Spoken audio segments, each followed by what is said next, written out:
Hello everyone. हम वापस से हाजिर हैं एक नई वीडियो के साथ। इस बार जो हम कंटिन्यू कर रहे हैं वो है gravitational chapter of your 10th SSC. इसके पहले हमने चार पार्ट ऑलरेडी अपलोड कर दिए हैं, तो आप जाके वो वीडियोस देख सकते हैं। आज जो हम कंटिन्यू करेंगे वो है मास एंड वेट से। ये एप्लीकेशन पार्ट है ग्रेविटेशन का जो हम डील करने वाले, जिसमें फ्री फॉल हुआ, स्किप वेलोसिटी हुआ, पोटेंशियल एनर्जी ऑफ अर्थ हो गया, ये सब हम इसमें डिस्कस करने वाले हैं। तो अगर आपने वो वीडियो नहीं देखा है तो पहले जाके आप वीडियो देख लीजिए, फिर हम कंटिन्यू करेंगे यहाँ से। तो अगर आप नए हैं तो सब्सक्राइब करना भी जरूर मत भूलिएगा। तो स्टार्ट करते हैं चैप्टर से, मास एंड वेट। मास क्या होता है? Mass is the amount of matter present in the object. ठीक है, पहली लाइन। ऐसा unit of mass is KG, ध्यान रखिएगा। Mass is a scalar quantity. इसके स्केलर क्वांटिटी क्या होती है, वेक्टर क्वांटिटी क्या होती है, ये हमने लास्ट लेक्चर में डिस्कस किया हुआ था, फिर भी मैं यहाँ पे एक बार जरूर बताऊंगा। Its value is same everywhere. Its value does not change even when we go to another planet. जैसा कि आपने लोअर स्टैंडर्ड में भी पढ़ा रहेगा कि हम मून पे जाते हैं तो हमारी वेट चेंज होता है, मास ने, ऐसा कुछ करके आपने पढ़ा रहेगा। तो आज एक बार फिर वही करना है। According to Newton's first law, it is the measure of inertia of an object. कौन? मास। मास जो है ये मेजर ऑफ इनर्शिया है। Higher the mass, higher is the inertia. ठीक है, तो पहले स्टार्ट करते हैं, इनर्शिया को भी बताएंगे, सब हम लोग डील कर लेंगे यहाँ पे फटफट। क्या होता है कि ये समझिए कोई आपका बॉडी है। अब इसके अंदर बहुत सारे पार्टिकल्स हैं ऐसे। फिर एक कोई और बॉडी समझिए इसके अंदर ऐसे 50 हैं। फिर ऐसे कोई और एक बॉडी है जो बड़ी है काफ़ी, उसके अंदर ऐसे करते करते 100 ऐसे पार्टिकल हैं। सो ये जो पूरा ऑब्जेक्ट है, ये जो हमारा ऑब्जेक्ट है एक, इसके टोटल जितने नंबर्स है उसे बोला जाता है मास। जितने इसमें पार्टिकल्स हैं, जितने पार्टिकल से ये बना हुआ है, वो उसका मास होगा उस ऑब्जेक्ट का।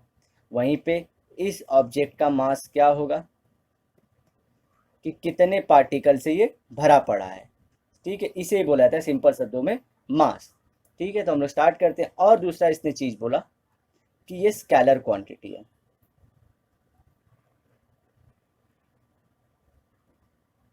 जैसे कि अगर स्केलर क्वांटिटी का मतलब क्या होता है? अमाउंट। अमाउंट अगर ये 50 पार्टिकल से बना है और ये 100 पार्टिकल से बना है, तो इसे आप कहीं भी ले जाइए, दूसरे प्लैनेट पे कहीं, ये 50 के 50, अगर हम इरोजन ना करें या कुछ धक्का इसको तोड़े ना, तो ये 50 पार्टिकल एक साथ ही रहने वाले हैं। इनके अंदर कोई चेंजेस नहीं आएगा। 50 भले थोड़े से एक दूसरे को अरेंज कर लेंगे, लेकिन ये 50 मॉलिक्यूल 50 ही रहेंगे। और हमारे सेकेंड वाले केस में 100 मॉलिक्यूल से बना है तो 100 मॉलिक्यूल ही। तो एक ऑब्जेक्ट के अंदर जितना कॉन्स्टिट्यूएंट्स मैटर है उसके अंदर वो सेम रहने वाला है। तो उसे बोला जाता है स्केलर क्वांटिटी, जिसमें अमाउंट या मैग्नीट्यूड उसका कभी बदलता नहीं है। ठीक है, इसे बोला जाता है स्केलर क्वांटिटी। वेक्टर क्वांटिटी क्या होता है? डायरेक्शन पे डिपेंड करता है वो, जो है वेट हमारा, वो हम लोग डिस्कस कर लेंगे एक बार फिर से। मैं वहाँ पे ये चीज़ डिस्कस करने वाला हूँ। तो ये पहला हमने समझ लिया कि ये क्या होता है, जितने सब्सटेंस से बना, जितना मैटर उसके अंदर पड़ा हुआ। जैसे कि समझ लीजिए हमारा चौक है, तो चौक का एक, ये पूरा का पूरा एक गोल बॉल है, तो उसके अंदर से चौक के बहुत छोटे छोटे पार्टिकल्स होंगे, तो वो पार्टिकल्स को ही मास बोलते हैं ऐसे। फिर ये दूसरा वाला मैं लेता हूँ, हमारा कोई भी लिविंग थिंग, पोटैटो। तो पोटैटो के अंदर स्टार्च प्लस वाटर है, तो जितने इसके बने हुए हैं, जितने इसे कंस्टिट्यूएंट ऐसे स्टार्च वाटर हैं, इन सब को हम बोलेंगे मास ऑफ पोटैटो। ठीक है, तो ऐसे हमारा क्लियर हो जाता है। अब क्या होता है, इस मास को हम कहीं पे भी लेके जाएं, जिसके अंदर समझिए 50 मॉलिक्यूल्स हैं, चाहे मैं मून पे ले जाऊं, चाहे किसी दूसरे प्लैनेट पे ले जाऊं, ये चेंज नहीं होगा। ये 50 यहाँ पे भी रहेंगे, 50 यहाँ पे रहेंगे। तो मास कभी भी प्लैनेट टू प्लैनेट आप लेके जाते हो तो चेंज नहीं होता है। ठीक है, ये बात ध्यान रखना है। तीसरा चीज हमको जो बोला है चैप्टर में कि ये जो हमको मेजर ऑफ इनर्शिया है, मेजर ऑफ इनर्शिया। तो आप लोग को इनर्शिया मतलब क्या है? Resistance to change. जैसे कि अगर कोई बॉडी मूव हो रही है कंटिन्यूसली, तो वो उसी मूवमेंट में रहना चाहती है, वो चेंज होना नहीं चाहती। इसे बोलते हैं इनर्शिया ऑफ स्पीड,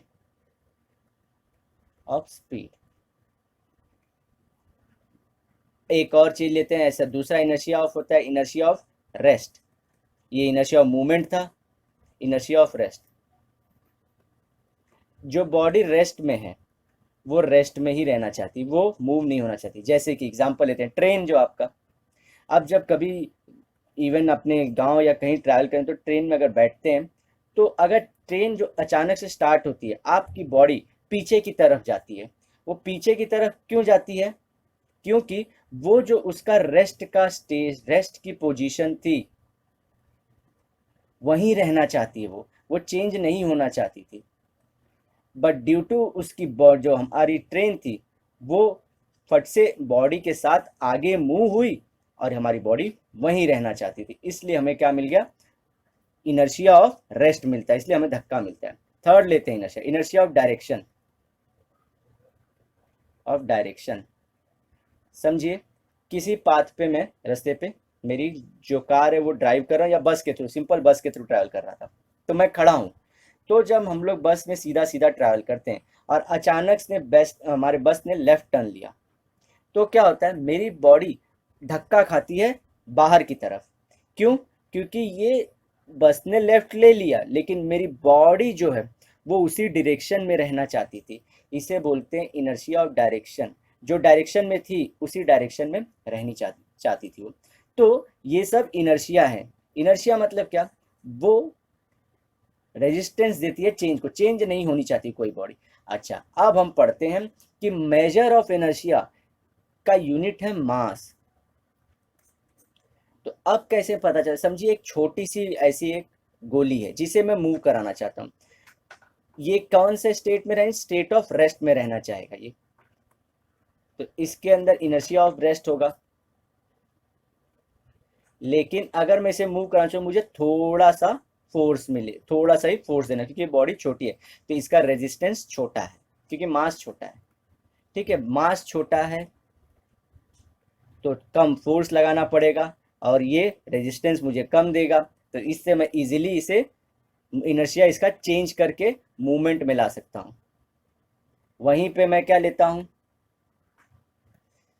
एक, ये फिर से करता हूँ, ये छोटा मास है, ये बड़ा मास है। इसमें मास मतलब क्या है? नंबर ऑफ पार्टिकल ज़्यादा है, इसमें मास में नंबर ऑफ पार्टिकल कम है। नंबर ऑफ पार्टिकल कम है, ये समझिए एट रेस्ट है, ये भी रेस्ट है, तो इनर्शिया भी रेस्ट वाली ही हो जाएगी, इसकी भी इनर्शिया रेस्ट वाली ही हो जाएगी। अब मैं लेकिन इसे मूव कराना चाहता हूँ, तो मूव करने के लिए जैसे कि फोर्स इक्वल्स टू मा होता है, force equals to m a, तो मुझे इसे मूव कराने के लिए फोर्स देना, तो मुझे जो फोर्स देना पड़ेगा वो बहुत कम होगा। यहीं पे, यहाँ पे मूव करने के लिए जो मुझे फोर्स देना पड़ेगा to change moment of inertia from rest to movement के लिए, मुझे फोर्स कम देना पड़ेगा पहले वाले केस में कंपैरेटिवली। वहीं पे जो सेकंड वाला केस है मेरा, उसमें मुझे बहुत ज़्यादा फोर्स देना पड़ेगा। तो ये सब किस पे डिपेंड कर रहा है कि हमारा इनर्शिया कितना है। इनर्शिया मतलब रेजिस्टेंस बोला था, तो मेरा ये वाला मास रेजिस्टेंस कम देता है, इसलिए फोर्स कम। ये वाला मास मुझे रेजिस्टेंस ज़्यादा देता है, ये चेंज ही नहीं होना चाहता। क्यों नहीं चेंज? क्योंकि इसका मास बहुत ज़्यादा है, इसके इतने ज़्यादा मास है कि सबको एक साथ मूव कराने में मुझे फोर्स ज़्यादा लगेगा, तो इसे ही बोलते हैं इनर्शिया। इनर्शिया का सिंपल बोला था मैंने, रेजिस्टेंस टू चेंज। सिंपल शब्दों में, इससे आसान भाषा में आप नहीं कहीं इसको जान पाएंगे। तो क्या होता है? Higher the mass higher is the inertia. ज़्यादा मास रहेगा तो जो भी, अगर मेरा इनर्शिया रेस्ट का है तो मुझे ज़्यादा उसे देना, फोर्स देना पड़ेगा। और अगर मूवमेंट में समझिए बहुत तेज मूव हो रहा है, इनर्शिया ऑफ, ये भी कर सकते हैं हम लोग। दूसरा एग्जांपल लिखते हैं कि मोमेंशिया, अरे क्या बोल रहा हूँ, इनर्शिया मूवमेंट का बहुत तेज है, तो इसे रोकने के लिए भी मुझे बहुत फोर्स की ज़रूरत पड़ेगी, ये बड़े वाले मास को।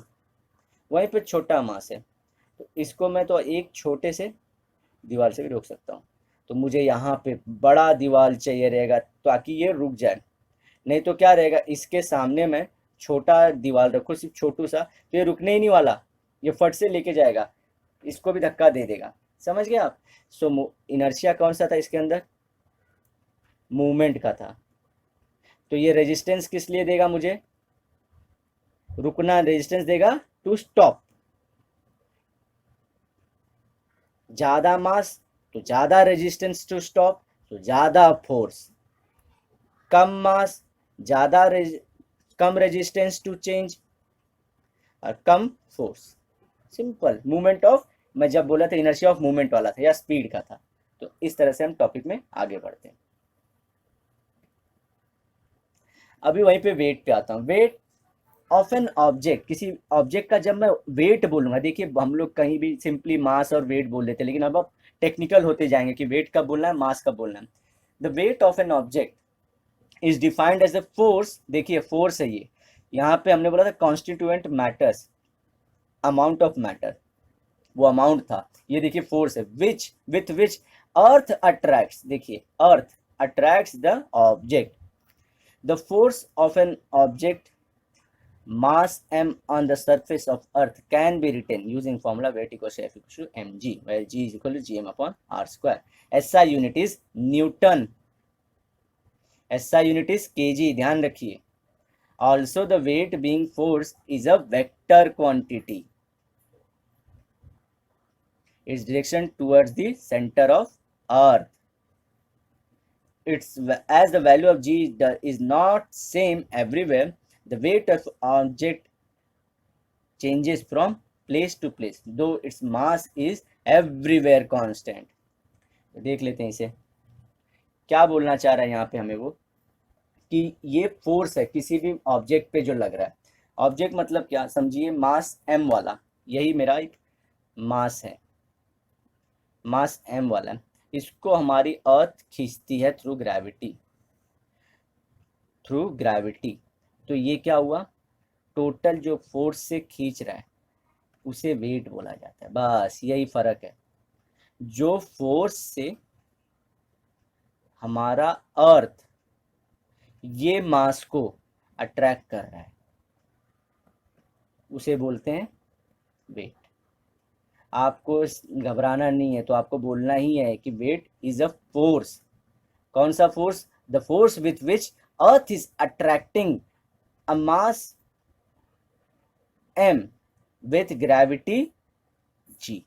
तो फोर्स का फॉर्मूला क्या होता है, आप देख लेंगे। फोर्स क्या होता है, फोर्स इक्वल्स टू क्या होना चाहिए, मास इनटू एक्सेलरेशन। तो हमें यही तो होता है फोर्स, लेकिन क्योंकि अर्थ पे एक्सेलरेशन को हम कैसे रिप्रेजेंट करते हैं, g से, तो force equals to mg, mass into gravity.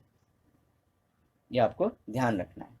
ये होगा जनरल किसी भी बॉडी के लिए, और ये होगा अर्थ के लिए mg। तो ये हो गया।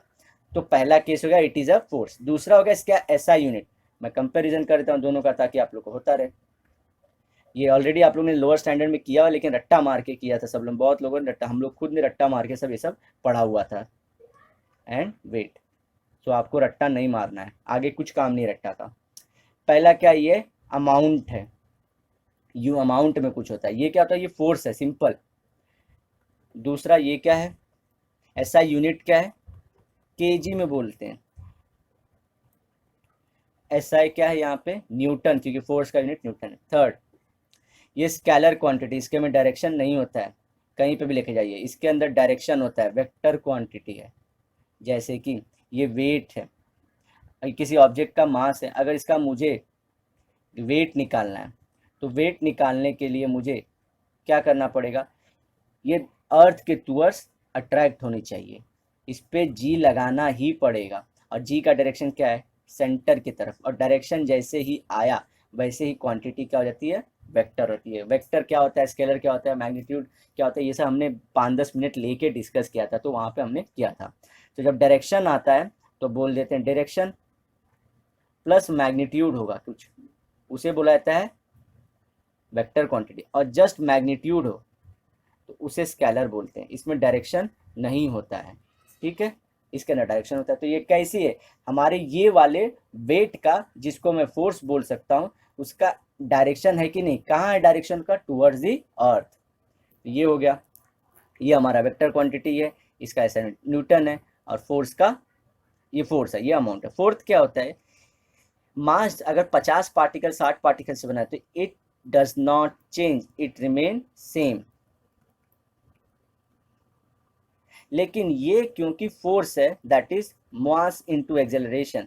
अगर ग्रेविटी समझिए, इसको ग्रेविटी अर्थ पे लेते हैं, अगर ये हमारे मून पे जो ग्रेविटी कम होती है, मून पे ग्रेविटी कम होती है क्योंकि वहाँ पे फोर्स ऑफ अट्रैक्शन जो है वो कम है मून का, तो वहाँ से क्या होता है, ये जो हमारा वेट है वो कम हो जाएगा सीधा। तो मतलब क्या, अब ऐसे मैं ले जाऊं कहीं और ब्लैक होल के पास ले जाऊं, ब्लैक होल के पास, तो यही मेरा जो मास जो भी एम है सेम रहेगा मास, ये इसका वेट हद से ज़्यादा बढ़ जाएगा जो हमारा अर्थ का वेट रहेगा। क्यों, क्योंकि वहाँ पे जी बहुत हार्ड है, बहुत ज़्यादा है। सिंपल मैं एक न्यूमेरिकल करके आपको बता सकता हूँ कि लेट मास रहने दो 20 और ग्रेविटी 10, तो अर्थ पे कितना हुआ हमारा, इसका वेट, फोर्स के यहाँ पे वेट लिख लेता हूँ 200 न्यूटन। वहीं पे मैं जाता हूँ हमारे ब्लैक होल के पास, ब्लैक होल पे जो ग्रेविटी है 1000 टाइम्स से भी ज़्यादा हो जाएगी, तो वहाँ पे हमारा वेट कितना हो जाएगा, 20,000 वेट दिखाएगा, सोचिए न्यूटन में। तो ये हमारा वेट रहेगा वहाँ पे। इसी तरह से अगर मैं मून पे जाता हूँ तो ये हमारा इसका बाय 6 हो जाता है, तो 3 फिर 333, ये वेट होगा मून पे क्योंकि बाय इसको डिवाइड बाय 6 करना है। 200 वेट होगा अर्थ पे और 20,000 वेट होगा हमारा ब्लैक होल के पास। तो ये चेंज होता रहता है प्लेस टू प्लेस पे। इसी तरह अर्थ सरफेस पे भी, पोल पे इसका वेट, अगर कोई सामान समझिए यहाँ पे हमारे पोल पे सामान समझो यहाँ पे 10 किलो का है, न्यूटन का बोल सकता हूँ वेट, तो इक्वेटर पे ये 10 से कम 9.5 हो सकता है। तो सोचिए आप दो सामान अलग अलग, एक ही सामान दो अलग जगह पे लेके जाओ तो आपको अलग अलग वेट मिलेगा, लेकिन मास नहीं, मास सेम ही रहने वाला, वो 60-70 जितने पार्टिकल्स है ना वो सेम ही रहने वाले उसके अंदर, ठीक है। तो ये फर्क होता है।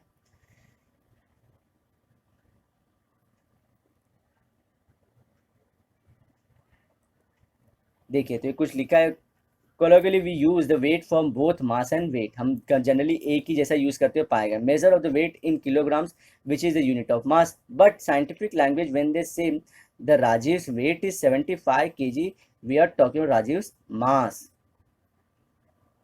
ठीक है। what we mean is the Rajiv's weight is equal to gravitational force on 75 kg mass, ठीक है। मतलब क्या, जो उस पर फोर्स हो रहा है 75 kg पे जो फोर्स लगने वाला है वो हम कंसिडर कर लेते हैं कि यहाँ पे इतना ही होने वाला है। At as Rajiv mass is 75 kg, his weight on earth equal to कितना हो जाना चाहिए, अगर कैलकुलेट करेंगे तो 735 न्यूटन होना चाहिए, सिंपल सी बात है। The weight of 1 kg of mass कितना हो जाएगा, 9.8, सबको 9 क्योंकि 9.8 क्या है, जी की वैल्यू है हमारे यहाँ पे, Newton. Our weighing machine tell us the mass, simple सी बात है। Two scale balance instead of compares the two weighs, वो क्या करते हैं, और ये क्यों होता है, देखिए ग्रेविटी, अगर मैं जाऊं यहाँ पे, अगर मैं मुंबई में रहता हूँ तो वहाँ पे जनरली जो हमारा वेट है वो चेंज ही नहीं होगा क्योंकि दोनों पे ग्रेविटी सेम ही एक्ट हो रही है सामान पे हमारे, ठीक है। तो सीधा क्या कंपेयर कर रहे हैं हम लोग, मास कंपेयर कर रहे हैं क्योंकि ग्रेविटी तो सेम ही है उसका, तो अब निकल ही गया। जैसे कि अगर लेता हूँ यहाँ पे 10 लेता हूँ, यहाँ पे 20 लेता हूँ, यहाँ पे 9.8 यहाँ पे भी होने वाला है, यहाँ पे भी 9.8 होने वाला है। सो इसका आंसर हमें कितना मिल जाएगा, 196, इसका 98। सिंपल, अगर मैं कंपेयर, तो मुझे क्या करना है, इसका 2 टाइम्स दिख रहा है यहाँ पे तो इसका 2 टाइम्स मेरे को और सामान डालना पड़ेगा, सिंपल। तो वही चीज़ है जो हम लोग मास कंपेयर करेंगे, ग्रेविटी तो सेम ही है, यहाँ पे 2 टाइम्स है, यहाँ पे 1 टाइम्स है, तो मुझे एक और सामान डालना पड़ेगा जो इसका दुगना कर देगा, तो ये 2 टाइम्स हो गया, सिंपल। एक और 10 किलो का सामान डाल दिया, ताकि ये 20 किलो का जो मेरा वेट है उसके बैलेंस कर ले। सिंपल यही चीज़ कर रहे हैं हम लोग। तो हम लोग जाने जाने में क्या कंपेयर करते हैं, मास कंपेयर करते हैं।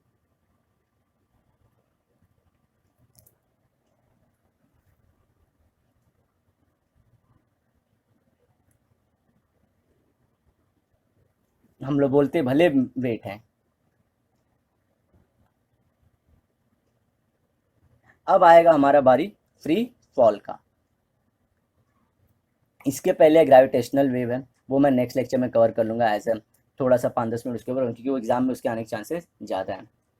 We know that the force of gravity due to earth acts on each and every object. ये इंपॉर्टेंट है आपकी ज़्यादा ये, क्योंकि फ्री फॉल हमेशा पूछते हैं वो लोग। When we are holding a stone in our hand, कुछ हाइट पे, the stone was experiencing this force but it was balanced by a force that we are applying on it. जैसे कि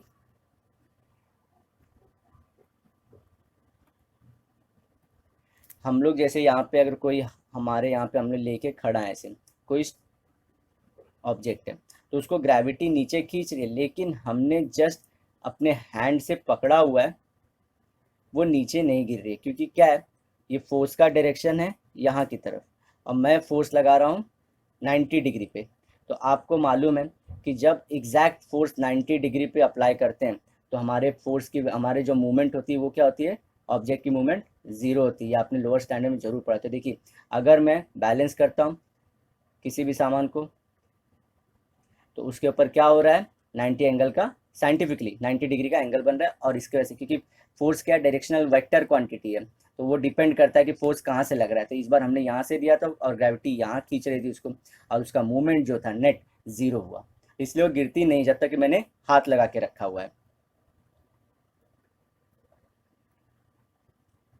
as a result the stone remained at the rest. तो यही बताना चाह रहा है। रियल में रेस्ट बोलने का आपको कैसे समझा सकते हैं, कि वो भले मैं बोलूँ कि फोर्स है, ये नीचे गिरना चाह रहा है, मैं ऊपर की तरफ मैं 90 लगा रहा हूँ, ऊपर लगाऊंगा तो मैं ऐसे जाऊंगा, तो रिजल्टेंट मूवमेंट हो जाएगा ना ये। समझ रहे हैं आपको, ऊपर की तरफ नहीं, बैलेंसिंग फोर्स यहाँ से आ रही है 90 डिग्री पे, इसलिए मूवमेंट जीरो है। अगर मैं ऊपर की तरफ नेट फोर्स लगाते चला जाऊंगा और ज़्यादा रहेगा तो वो ऊपर की तरफ मूव होगा, तो उठा लूंगा उसे। Once we release the stone from our hands, the only force that acts on it is the gravitational force of the earth, and the stone falls down under its influence.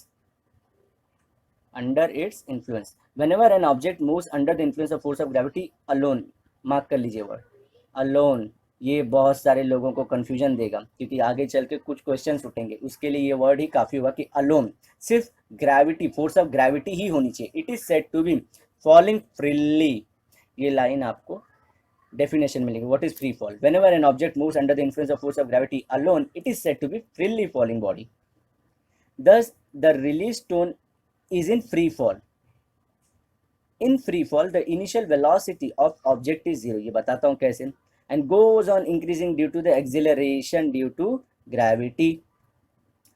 During the free fall the frictional force due to air opposes the motion of the object. अब buoyant force, buoyant मतलब क्या, ऊपर की तरफ का force.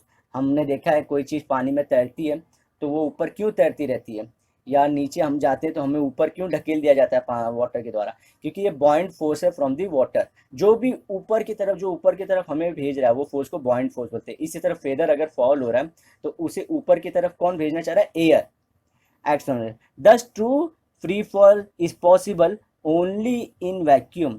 तो क्योंकि अगर कोई हम लोग रियलिटी हमारे वर्ल्ड में आज अर्थ पे ऐसे कुछ काम करना चाहें तो क्या फ्री फॉल पॉसिबल है, तो बोलेंगे नहीं। क्यों, क्योंकि बहुत सारे अलग फोर्सेस भी हैं साथ में।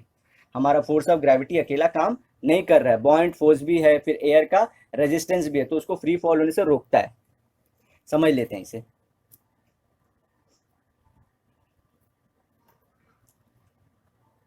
पहला केस कि मैंने यहाँ ऑब्जेक्ट को रोक के रखा है, तो मैं फोर्स दे रहा हूँ यहाँ से, और वहाँ से कौन खींच रहा है, अर्थ। दोनों बैलेंस करके रखे, दोनों फोर्स ने 90 डिग्री बना के, तो यहाँ पे मूवमेंट क्या होगा, जीरो। अब मैं क्या करने वाला, मैंने पहला स्टेज ये था, इसके बाद मैं ये फोर्स अपना हटा लूँगा। तो अगर ये फोर्स मैंने गायब कर लिया तो बचा हुआ फोर्स कौन सा रहा, हमारा सिर्फ और सिर्फ ग्रेविटी, फोर्स ऑफ ग्रेविटी। तो मतलब क्या, स्टार्टिंग में जब मैंने पकड़ा था तो इसके अंदर कोई वेलोसिटी थी नहीं, तो यू हमेशा जीरो रहता है फ्री फॉल में, क्योंकि वो रुकी रहनी चाहिए स्टार्टिंग में। और नीचे वाली वेलोसिटी को क्या बोलते हैं, जब नीचे आता है तो वी बोलते हैं। आपने ABCD पढ़ा है, लेटर अगर आपको कन्फ्यूजन रहता है तो यू के बाद वी आता है, यू वी, इसलिए यू हमेशा साइंस में ना इनिशियल रहता है किसी भी चीज़ का, इनिशियल वेलोसिटी, इनिशियल मास, और वी जो होता है वो फाइनल होता है हमेशा। तो आपको हमेशा कंफ्यूज नहीं रहना है कब यू लिखना है, कब यू का इनिशियल डिस्प्लेसमेंट बोलते हैं, वी को फाइनल डिस्प्लेसमेंट बोलते हैं, और ई को इनिशियल वेलोसिटी बोलेंगे, एफ को फाइनल वेलोसिटी बोलेंगे, अरे वी को फाइनल वेलोसिटी बोलेंगे। तो ऐसा ध्यान रखना है आपको, ठीक है, कि यू वी में पहले कौन, इनिशियल हमेशा यू पहले आता है अल्फाबेटिकली, इसलिए इसे यू में बोला गया। तो यहाँ पे हमारा यू जो स्टार्ट में जब मैंने पकड़ के रखा था तो उसमें मूवमेंट जीरो था, वेलोसिटी था ही नहीं, कुछ घूम ही नहीं रहा था। और जैसे मैंने अपना हाथ हटाया वो सीधा सीधा सीधा स्पीड आ गया, उसके अंदर वेलोसिटी आ गई, तो वो वी वेलोसिटी से घूमने लगा। तो अब आपको बताइए मुझे, यहाँ पे स्टार्टिंग में यू इक्वल टू जीरो होता है और धीरे धीरे वी आने लगता है पॉजिटिव। तो हमको फ्री फॉल में हमेशा क्या रखना है, फ्री फॉल में ये कंडीशन आएंगी, यू जीरो होता है और वी की वैल्यू होती है। तो ये केस हमने क्लियर कर लिया है। दूसरा मैं बता रहा हूँ कि ये पॉसिबल क्यों है, वैक्यूम में ही क्यों करना पड़ेगा हमको।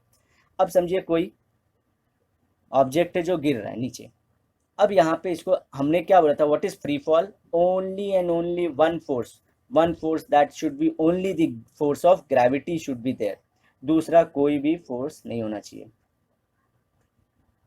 तो हमारे यहाँ पे देखिए, यहाँ पे ऐसा एयर पड़ा हुआ है, ऐसे पार्टिकल्स हैं एयर में, आपको दिखते नहीं है लेकिन ऐसे रहते हैं। तो ये क्या करते हैं, ये जब मूव होता है तो इसे रेजिस्टेंस प्रोवाइड करते हैं, तो ये कहीं ना कहीं उसकी वैल्यू को डिक्रीज करते हैं। दूसरा, एक हवा चलती रहती है, एयर ब्लो होती रहती है ये डायरेक्शन से वो डायरेक्शन में, तो उससे क्या होता है, बॉयंसी, ऊपर फेंकने वाली फोर्स, क्योंकि हवा हमेशा गर्म से ऊपर की तरफ जानी चाहती है, तो बॉयंसी रहती है, तो बॉयंट फोर्स रहता है,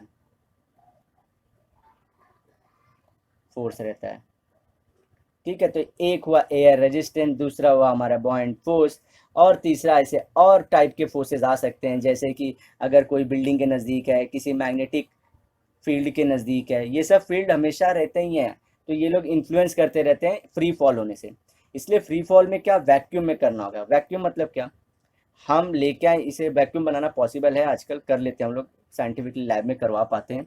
तो क्या करेंगे, कैसे एक्सपेरिमेंट करेंगे, समझिए अर्थ का सरफेस है, यहाँ पे क्या करेंगे हम लोग, एक ट्यूब बना लेंगे पूरा, छोटा सा, इतना बड़ा नहीं, ट्यूब बना लेंगे। अब इस ट्यूब के अंदर की पूरी एयर निकाल लेंगे, पूरे मॉलिक्यूल निकाल लेंगे, और इसके आजू बाजू जो ऐसा जोन क्रिएट करेंगे कि कोई और फोर्स ना एक्ट करे। अब इसके अंदर के ऑब्जेक्ट को मैं छोड़ूंगा, और ये ऑब्जेक्ट जो फॉल होगा उसे बोलेंगे फ्री फॉल।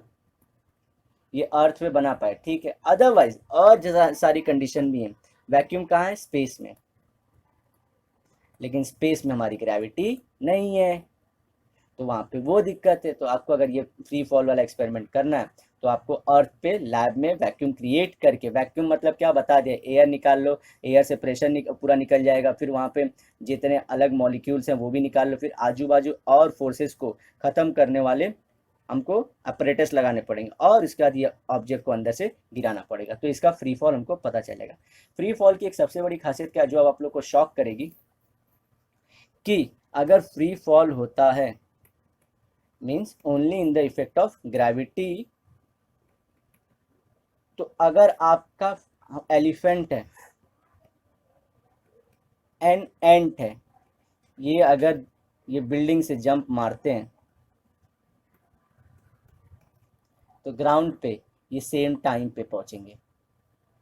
शॉक लगा आप लोग को कि ये बात कैसे पॉसिबल है, एलिफेंट ज़्यादा वेट में है तो फोर्स इक्वल्स टू एम, ये हम लोग कैलकुलेट करना चाहेंगे, लेकिन ग्रेविटी जो g है that is gm/r², it is independent of the mass of object. इसको मास ऑफ ऑब्जेक्ट से कुछ लेना देना नहीं। तो ये हमारे एलिफेंट और एंट क्या हुए, ये ऑब्जेक्ट हुए, ये सीधे सबको सेम एक्ट करती है और एक साथ गिराएगी। ये बहुत अच्छा एक्सपेरिमेंट है, आप बहुत सारे लोगों को स्कूल में ट्रिक कर सकते हैं कि बता अगर फ्री फॉल होगा तो एलिफेंट और एंट में से पहले कौन नीचे गिरेगा। बहुत सारे लोग अमूमन जिन्होंने डीप में स्टडी नहीं की वो बोलेंगे एलिफेंट, लेकिन जो बच्चा इंटेलिजेंटली पढ़ रहा है अगर उसने ये आंसर दे दिया कि नहीं एलिफेंट और ये एंट दोनों सेम टाइम पे और रीजन के साथ मेंशन किया, तो फिर मानना पड़ेगा कि वो लड़का सही ट्रैक पे और अच्छे से पढ़ रहा है या लड़की सही ट्रैक पे, तो आपको ये बात माननी पड़ेगी। तो चलते हैं इसी तरह हम लोग चैप्टर में आगे बढ़ते हैं। For a freely falling body, the velocity on reaching the earth and the time taken for it can be calculated by Newton's equation of motion. Newton का इक्वेशन ऑफ मोशन भी आप जानते हैं। For free fall initial velocity is zero. ये zero कैसे आपको बताया, क्योंकि मैंने इसको रेस्ट पे रखा था ना यू स्टार्ट में, जब जैसे मैंने हाथ पीछे किया, जैसे हाथ अपना यहाँ से हटा लिया वैसे ये पट करके सिर्फ ग्रेविटी है, तो यहाँ से वेलोसिटी उसके तो यू जीरो लेना है और एक्सिलेशन पे अर्थ पे हो रहा है तो जी लेंगे हम लोग, ठीक है। तो इससे हम लोग क्या कैलकुलेट करेंगे, for calculating the motion of object throne upward acceleration is negative, क्योंकि वो अर्थ का डायरेक्शन है ये साइड जो अट्रैक्ट करता है अपने सेंटर के टूवर्ड्स और हम भेजे ऊपर की तरफ, तो यहाँ पे जब हम जी लेंगे तो माइनस लेंगे। Direction opposite to the velocity is taken to the minus g. The magnitude of g is same, g का मैग्नीट्यूड सेम रहता है, ठीक है। जी का मैग्नीट्यूड सेम कैसे होता है, मतलब कि वो तो मैग्नीट्यूड डिटर्मिनेंट देखें आप लोग, डिटर्मिनेंट का रहता है जो आप मैथ्स में सॉल्व करेंगे कि डिटर्मिनेंट ऑफ -9 रहता है हमारा ऐसा, तो मैग्नीट्यूड निकालते हैं हम लोग, तो मैग्नीट्यूड वैल्यू में रखना है। जैसे 9 रुपए की उधारी -9 और 9 रुपया किसी पे मेरा कर जाए, लेकिन दोनों मिला जुला क्या है 9 रुपए का ही कुछ बात है, तो ये 9 रुपए की बात को बोलते हैं मैग्नीट्यूड, ठीक है। अगर मैंने कहीं से लोन लिया है तो दैट इज माइनस, और मैंने किसी को दिया है तो दैट इज मेरा कर्जा किसी के ऊपर। But the velocity of object decreases because of the negative acceleration. तो ये लिखने का तरीका हो, आप साइंस में बात करते हो, जब आप लोग कहीं अगर किसी का एम होगा साइंटिस्ट बनने का तो इस लैंग्वेज में बात करेगा। कैसे, फिर से बता देता हूँ कि force calculate for calculating the motion of an object thrown upward, acceleration is negative, that is direction opposite to the velocity, and is taken to be minus g. The magnitude of g remains the same, but the velocity of object decreases because of negative acceleration. इसका जो velocity है इसके opposite direction में, ये ऐसे जा रहा है हमारा और हमारा एक्सिलेशन इस डायरेक्शन में होता है, वेलोसिटी अलग डायरेक्शन जा रही है यहाँ पे, तो माइनस हमारा रहेगा यहाँ पे। ये कैलकुलेट कर लेते हैं पहले, ये सब फॉर्मूले कहाँ से, ये बॉक्स मटेरियल आपको इंपॉर्टेंट है कि फ्री फॉल बॉडी का इक्वेशन निकालिए। The moon and the artificial satellites are moving only under the influence of gravitational field of earth, thus they are in free fall. जो हमारे आर्टिफिशियल सैटेलाइट हैं, जैसे हमने बताया था, हमने लास्ट लेक्चर में डिस्कस किया था कि एक ऑर्बिट होता है, एक वेट के अकॉर्डिंग होता है। ये अगर अर्थ है और ये हमारा मून और या किसी आर्टिफिशियल उसका ऑर्बिट है, तो यहाँ पे क्या होता है, ये फोर्स यहाँ का सेंट्रीपिटल फोर्स बैलेंस हो गया रहता है सेंट्रीफ्यूगल फोर्स से, सेंट्रीपिटल फोर्स। अब ये क्या, इस पर कोई ये तो स्यूडो फोर्स है, मतलब नकली है, रियल फोर्स तो सेंट्रीपिटल फोर्स ही है, और ये गोल गोल घूम रही है, तो ये किसके इन्फ्लुएंस में घूम रही है, इसको किसने धागे से बांध के रखा है, जो धागा इनविजिबल है वो है हमारी ग्रेविटी का धागा, तो ये मूव होता रहता है। तो मतलब क्या, इस पर कोई और बॉडी एक्ट नहीं करे, अगर बॉडी एक्ट करती या तो ये बाहर चली जाती या तो ये अंदर गिर जाती, ठीक है, यही कुछ होता, लेकिन ये गिर नहीं रहा है, मतलब क्या, इस पे होल एंड सोल कौन एक्ट कर रहा है, हमारा gravity, and that is centripetal force बोल सकते हैं या ग्रेविटेशनल फोर्स बोल सकते हैं। इस तरह से वो एक्ट करते जा रहा है। अब क्या होता है, ये जो फॉर्मूले ये कैसे हैं आपको पता होंगे, जैसे कि वी स्क्वायर क्या होता है, यू स्क्वायर प्लस 2as होता है, ये न्यूटन का थर्ड हमारा मोशन का फॉर्मूला था, तो यहाँ पे u जीरो है, सो वी स्क्वायर क्या होगा 2as, क्योंकि u जीरो है, तो ऐसे निकला। नेक्स्ट देखिए यहाँ पे वी स्क्वायर लिखा हुआ है, ठीक है, तो वी स्क्वायर, और ये अर्थ पे है तो यहाँ पे जीएस लिखेंगे, क्योंकि ये अर्थ पे तो यहाँ पे जीएस एक्सेलेरेशन जी हो जाएगा। ऐसे s equal to u t plus half a t square होता है, u t plus half a t square, तो एस यहाँ पे यू जीरो रहता है, ये पूरा जीरो, हाफ और अर्थ पे ए जी रहता है तो जी टी स्क्वायर। तो इस तरह से आप फॉर्मूले कैलकुलेट कर सकते हो। आपको कमेंट सेक्शन बताना है कि न्यूटन्स लॉ ऑफ मोशन का पहला वाला फॉर्मूला क्या है, जिससे हमें यहाँ पे v equals to g t मिलेगा। तो ये कमेंट सेक्शन आप जरूर बताएंगे। और एक चीज़ थी यहाँ पे कि ये क्या होता है एग्जाम में, देखिए आपको ये कैसे सॉल्व करना होता है। v दिया है और अगर हमको वेलोसिटी पता करना है, वेलोसिटी दिया है तो टाइम पता करना है, दोनों में से कुछ भी पता है क्योंकि जी तो कांस्टेंट है, ये आपको 9.8 लेना है, हम निकाल सकते हैं ये फॉर्मूले से। लेकिन अगर आपको डिस्प्लेसमेंट दिया रहा है और v निकालने को बोले तो आपको ये वाला फॉर्मूला यूज़ करना है। और आपको टाइम दिया है और v निकालने को बोले तो फर्स्ट वाला फॉर्मूला। ऐसे आपको दिमाग लगाना है, फंसना नहीं है इसमें। तो हमारे फ्री फॉल के एग्जाम्पल्स भी हो गए, प्लस हमने देखा कि for calculating the motion of an object upward acceleration is negative, तो उसका जो एक्सेलरेशन हम लोग कैलकुलेट करते हैं यहाँ पे निगेटिव रहता है। और एक्सेलरेशन निगेटिव होने की वजह से क्या होता है, हमारा एक्सेलरेशन निगेटिव होने की वजह से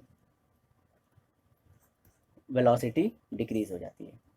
what is velocity? Rate of change of displacement, ये आप लोग को आना चाहिए। And what is acceleration? Rate of change of velocity. तो आप इसको मैं कैलकुलेट करके एक बार बता देता हूँ आपको। समझिए यहाँ से मैंने भेजा था ऊपर 20 किलोमीटर पर आवर की स्पीड थी, फिर इसके बाद मैंने भेजा तो उसकी स्पीड कितनी होगी 10 किलोमीटर पर आवर की, फिर 5 किलोमीटर पर आवर की, फिर 2 किलोमीटर पर आवर की, ऐसी स्पीड करते करते जीरो। अब मुझे क्या करना है, एक्सेलरेशन निकालना है ना। एक्सेलरेशन क्या होता है?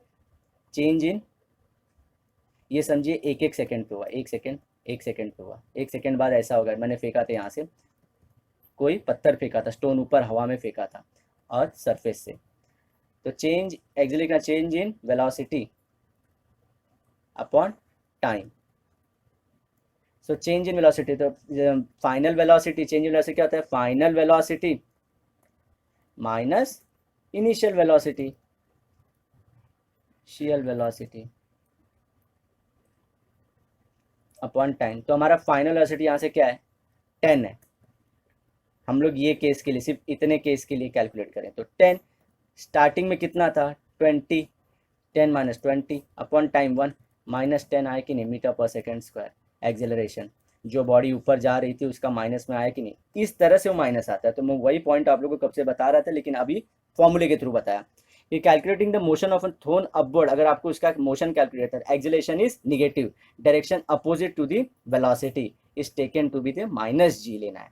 ठीक है, तो यहाँ पे ए लिखा है मैंने, ए लिखा है, आप जी ले लोगे तो यहाँ पे माइनस जी इक्वल टू 10 ले सकते हो। ये साइन यहाँ भेज दीजिए, सिंपल मैथ्स है, इसमें कुछ भी ऐसा रट्टा नहीं मारना है, साइंस में रट्टा नहीं मारना होता आपको।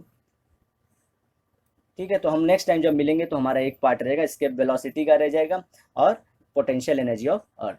ठीक है, तो और ग्रेविटेशनल वेव के बारे में थोड़ा सा मुझे आपको नोट्स बताने क्योंकि वो आइंस्टाइन के बारे में। अगर आपको वीडियो अच्छा लगा और आपको हमारी थ्योरी सही लगी कि हमने सही तरीके से आपको बताया था, तो प्लीज़ चैनल को सब्सक्राइब करिए, लाइक करिए, कमेंट करिए और अपने दोस्तों में भी इसे बताइए। तब तक के लिए bye, have a nice day.